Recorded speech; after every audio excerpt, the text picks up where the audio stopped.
നമസ്കാരം. പതിരും കതിരും.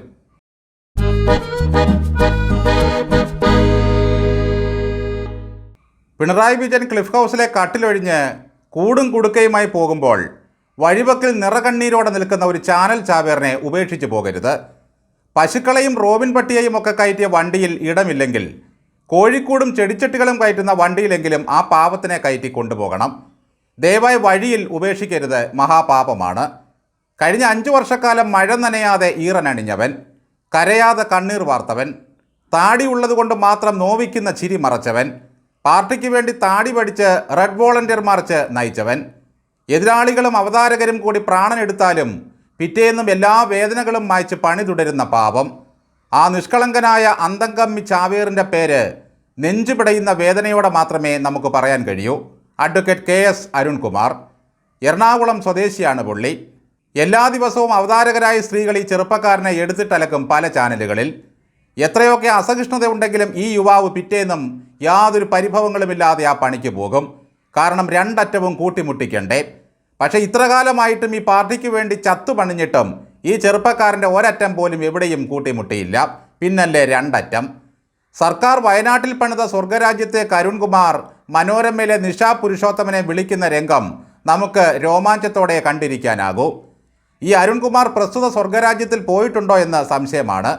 അവിടെ ഇപ്പോൾ അവസാനഘട്ട സൂക്ഷ്മ പരിശോധന നടക്കുകയാണത്രേ.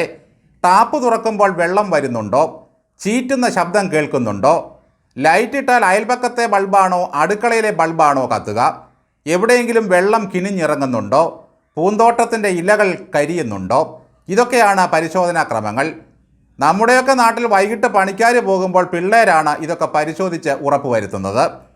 ഇതുകൂടാതെ സ്കൂളുകൾ, ആശുപത്രികൾ എല്ലാം തീർന്നു കഴിഞ്ഞു. ഓഡിറ്റോറിയം, സിനിമാ തിയേറ്റർ എന്നു വേണ്ട എല്ലാം റെഡിയായിട്ടുണ്ട്. ഏത് പടം ആദ്യം കളിക്കണമെന്ന കാര്യത്തിലെ സംഘാടക സമിതിക്ക് സംശയമുള്ളൂ. അല്ലരുണേ, ഈ സംഗതിയൊക്കെ അരുൺ പോയി കണ്ടിരുന്നോ? അതിനു മാത്രം മൂപ്പർക്ക് ഉത്തരമില്ല. ഞാൻ വെല്ലുവിളിക്കുന്നു എന്ന വിലാപം മാത്രം. എന്തുവായാലും മനോരമയിലെ നിഷയെ ടൗൺഷിപ്പ് കാണിക്കാൻ കൊണ്ടുപോയ പുള്ളി അടങ്ങുകയുള്ളൂ. റഹീമിനെ പോലെയല്ല നന്നായി ഇംഗ്ലീഷും സംസാരിക്കും അരുൺ സഖാവ്. ഐ ആം ഇൻവൈറ്റിംഗ് യു എന്നൊക്കെയാണ് പറയുന്നത്. എന്തൊരു പരാജയമാണ് ഈ ചെറുപ്പക്കാരൻ. സർക്കാർ അവിടെ നിർമ്മിച്ച വീട്ടിൽ ഒരാളും പൊറുതി തുടങ്ങിയിട്ടില്ല. അപ്പോഴാണ് സിനിമാ തിയേറ്റർ, ഓഡിറ്റോറിയം, ആശുപത്രി, ഓപ്പൺ എയർ തിയേറ്റർ. അരുൺ അവതാരയെ ക്ഷണിക്കുകയാണ് ഇതെല്ലാം കാണിക്കാൻ. ആവലാദികളും വേവലാദികളും എങ്ങനെയും മനുഷ്യൻ സഹിക്കും. പക്ഷേ അലവലാദികളുടെ പൊങ്ങച്ചകൾ സഹിക്കാൻ കഴിയുന്നതല്ല. LDF വീണ്ടും നല്ല ഭൂരിപക്ഷത്തോടെ വന്നാൽ ഈ ചെറുപ്പക്കാരന് നല്ല ഒന്നാന്തരം പദവി തന്നെ പിണറായി സർക്കാർ നൽകണം. നേരിട്ടങ്ങ് മന്ത്രിസഭയിൽ എടുത്താലും തെറ്റില്ല. മറിച്ച് തോറ്റ് തുന്നം പാടിയാൽ ഈ അരുണിനെ ഈ പണിക്ക് വിട്ടവന്മാരെ വേണം തല്ലാൻ. ഈ പാർട്ടിയെ ഈ പരുവത്തിൽ തെറുത്തു കെട്ടാൻ പ്രധാന കാരണക്കാരൻ അരുൺകുമാർ തന്നെയാണ്. വേറെ ചിലരുണ്ടെങ്കിലും അവർ ഇപ്രാവശ്യം മറ്റു ചില പണിയിൽ വ്യാപൃതരായിരുന്നു. എല്ലാം പരിശോധിച്ച ശേഷമേ സർക്കാർ വീട് കൊടുക്കൂ. പിന്നെ പരാതിയൊന്നും പറയരുത്. ആ പരിശോധന രാപ്പകലില്ലാതെ തുടരുകയാണ്. കിട്ടിയ കാശിൻ്റെയും ചെലവാക്കിയ കാശിൻ്റെയും നക്കിയ കാശിൻ്റെയും കണക്ക് പറഞ്ഞ് കണക്ക് പുസ്തകം കൈമാറി ഇറങ്ങിപ്പോവുക മാത്രമേ പിണറായി സർക്കാരിന് ഇനി ചെയ്യാനുള്ളൂ സഖാവേ. ISI മുദ്രയുള്ള മെറ്റീരിയൽസ് അല്ലാതെ ഒരടുപ്പ് കല്ല് പോലും വെറുതെ സ്ഥാപിച്ചിട്ടില്ല എന്നാണ് അരുൺ പറയുന്നത്. സർക്കാർ താമസക്കാർക്ക് നൽകുന്ന വലിയ ഗ്യാരണ്ടിയാണ് രസകരം. ഓരോരുത്തർക്കും വീടിനുള്ളിൽ കയറി സ്വിച്ച് ഇട്ട് നോക്കാം, ടാപ്പുകൾ തുറന്നു നോക്കാം, ജനാലകൾ മലർക്ക തുറക്കാം. ഇതുപോലെ തികച്ചും സുതാര്യമായൊരു ഭവനദാനം വേറെ ആര് നിർവഹിച്ചിട്ടുണ്ട്? എല്ലാ വീടിൻ്റെയും കട്ടളപ്പടിക്ക് മുകളിൽ പിണറായി വിജയൻ ഈ വീടിൻ്റെ ഐശ്വര്യം എന്നെഴുതി വയ്ക്കണമെന്നാണ് താമസക്കാർ പറയുന്നത്. അത് അവർ സ്വയം തീരുമാനമെടുത്തതാണ്. അത്രയ്ക്ക് പ്രകാശമാണ് ഓരോ വീടിൻ്റെയും ഉള്ളിൽ. നാഴി അരിയിട്ടാൽ 40 പേർക്ക് കഴിക്കാം. അതുപോലെയാണ് തിളച്ച് പൊലിക്കുന്നത്.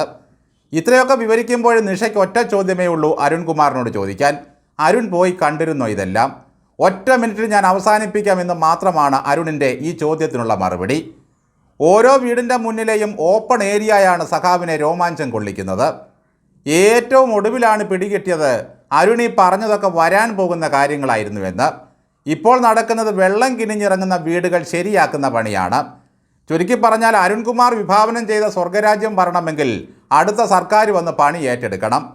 അടുത്ത 5 വർഷം ആരായിരിക്കും പ്രതിപക്ഷ നേതാവ് എന്ന് ചോദിച്ചാൽ ഉത്തരമില്ലെങ്കിലും അരുൺകുമാർ ഇപ്പോൾ ചെയ്തുകൊണ്ടിരിക്കുന്ന പണി ഇതേ ആവേശത്തോടെ നാളെയും തുടരും. കാരണം ഈ പാർട്ടിയെ ജനങ്ങളുമായി ചേർത്ത് നിർത്താൻ ഇതുപോലെയുള്ളവർക്കേ കഴിയുകയുള്ളൂ.